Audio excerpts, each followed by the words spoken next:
Assalamualaikum warahmatullahi wabarakatuh. Terima kasih Kang Dede dan pimpinan Komisi 10, anggota Komisi 10 hari ini. Hari ini kami akan mencoba menjelaskan beberapa prinsip-prinsip dasar secara singkat mengenai kebijakan ini. Tapi sebelum itu, saya mungkin ingin mengucapkan pertama apresiasi sebesar-besarnya atas semua masukan dan kritik dari semua pihak, termasuk dan terutama mahasiswa yang mempunyai kepedulian tinggi kepada mahasiswa yang existing maupun dengan mahasiswa baru. Jadi saya salut sekali bahwa ada concern yang sangat tinggi terhadap ini.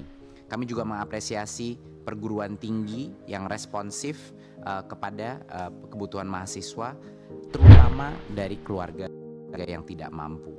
Jadi terima kasih sekali lagi Komisi 10 sudah menampung aspirasi dan memberikan kami kesempatan untuk menjelaskan kira-kira sehingga tidak ada mispersepsi mengenai kebijakan ini dan lainnya. Nah, mungkin yang pertama poin terpenting adalah prinsip dasar UKT. Ini harus semua mahasiswa, semua masyarakat harus mengerti. Prinsip dasar UKT harus selalu mengedepankan azas keadilan dan inklusivitas. Dan karena itu UKT itu selalu berjenjang. Apa artinya berjenjang? Artinya bagi mahasiswa yang punya keluarga lebih mampu, mereka membayar lebih banyak, dan mahasiswa yang tidak mampu, dia membayar lebih sedikit. Ini memang azas yang sudah selama ini dilaksanakan untuk UKT di perguruan tinggi kita, karena azas keadilan untuk seluruh rakyat Indonesia itu harus dijunjung tinggi, harus dibela. Dan hanya mahasiswa yang mampu membayar yang ditempatkan di kelompok UKT menengah dan tinggi sesuai dengan kemampuannya. Nah, jadi peraturan Kemdikbud ini menegaskan bahwa peraturan UKT baru ini hanya berlaku kepada mahasiswa baru, tidak berlaku untuk mahasiswa yang sudah belajar di perguruan tinggi. Jadi masih ada mispersepsi di berbagai kalangan di sosial media dan lain-lain bahwa ini akan tiba-tiba merubah rate UKT pada mahasiswa yang sudah melaksanakan pendidikannya di perguruan tinggi. Ini tidak benar sama sekali. Ini hanya akan berlaku untuk mahasiswa baru dan sebenarnya tidak akan berdampak besar sama sekali kepada mahasiswa dengan tingkat ekonomi yang belum mapan atau belum memadai. Tangga-tangga daripada UKT ini semuanya itu ada tangganya, dan tangga-tangga terendah yaitu level 1 dan 2 dari tangga tersebut itu tidak akan berubah. Yang mungkin akan terdampak adalah untuk mahasiswa dengan keluarga dengan tingkat ekonomi tertinggi.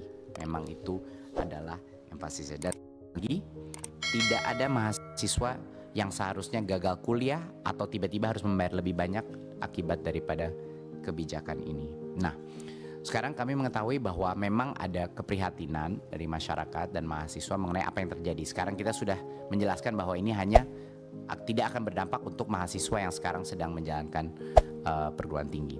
Tapi apa ke depannya? Beberapa hal yang kami akan komit dari Kemendikbudristek untuk mengurangi kecemasan di masyarakat. Yang pertama, menurut saya salah satu hal yang harus kita lakukan adalah memastikan bahwa universitas-universitas, terutama perguruan tinggi negeri, untuk memastikan Kemendikbud punya peran yang sangat kuat untuk memastikan kalaupun ada kenaikan harga, bahkan untuk tingkat atau tingkat ekonomi yang lebih tinggi, bahwa peningkatan itu rasional dan masuk akal.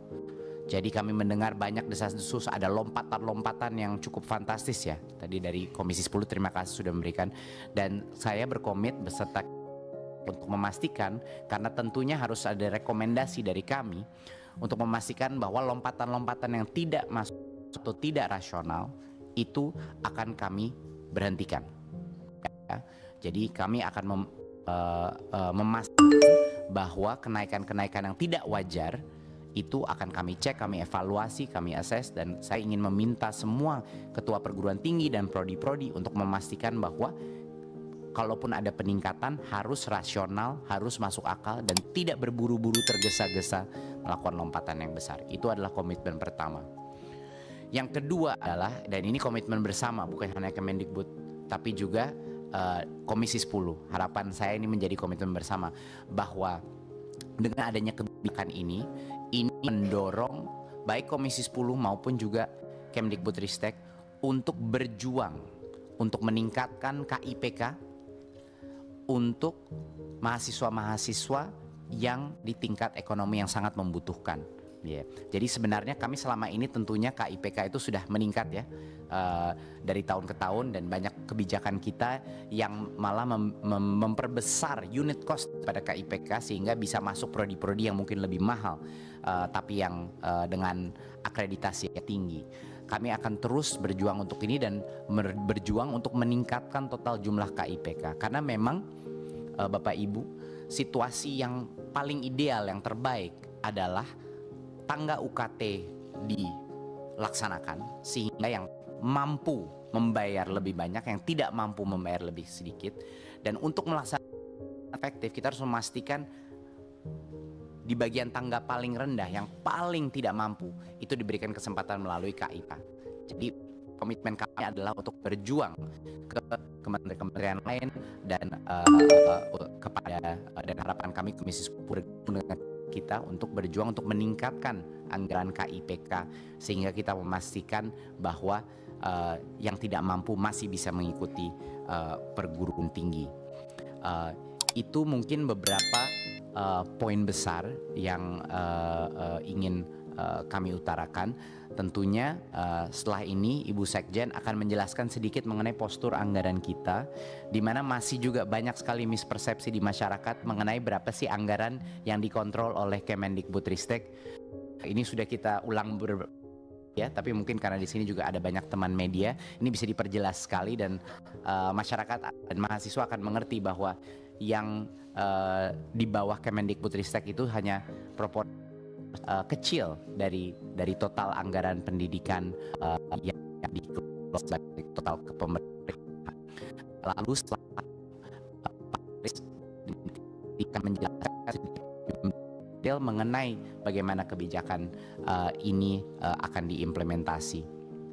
Tapi sekali lagi saya ingin mengapresiasi semua masukan. Saya tahu banyak kecemasan yang mungkin berdasarkan informasi yang mungkin tidak semuanya informasinya benar, tapi juga banyak kecemasan juga mengenai bagaimana keadilan dan afirmasi di sistem perguruan tinggi kita. Dan menurut saya itu adalah kritik dan masukan yang sangat valid, dan saya senang sekali bahwa banyak mahasiswa mengambil tindakan untuk menyuarakan pendapat ini sehingga mendorong kita untuk lebih berjuang lagi untuk mahasiswa di Indonesia. Terima kasih sekali lagi. Untuk selanjutnya saya persilahkan ke Bu Sekjen. Pimpinan, interupsi. Pimpinan mohon izin karena kita ini kan membahas terkait dengan pendidikan tinggi ya. Dan pendidikan tinggi, saya lihat di sini ada pejabat yang baru dan memang belum pernah dikenalkan sama kita gitu ya. Beliau ini siapa, latar belakangnya gimana, terus apa perannya, terus kemudian yang lama kemana dan lain sebagainya. Saya rasa ini momen yang tepat karena kita bicara tentang universitas, perguruan tinggi, sehingga nanti kalau ada kesempatan bicara kita sudah tahu mitra kita yang baru ini. Terima kasih pimpinan. Ya baik, terima kasih. Boleh jadi karena mungkin sebagian besar masyarakat di Indonesia belum hafal dirjennya yang mana. Silakan Mas Menteri memperkenalkan. Terima kasih. Untuk memperkenalkan, ini Prof. Haris adalah Dirjen Dikti baru kita. Dulunya dekan di UI, ya. Warek di UI, dan sekarang sudah berapa bulan Pak? Udah 2-3 bulan ya, sudah dalam tugasnya. Dan kemarin sempat di Raker Ferenjob Pak, sudah hadir di sini perkenalkan.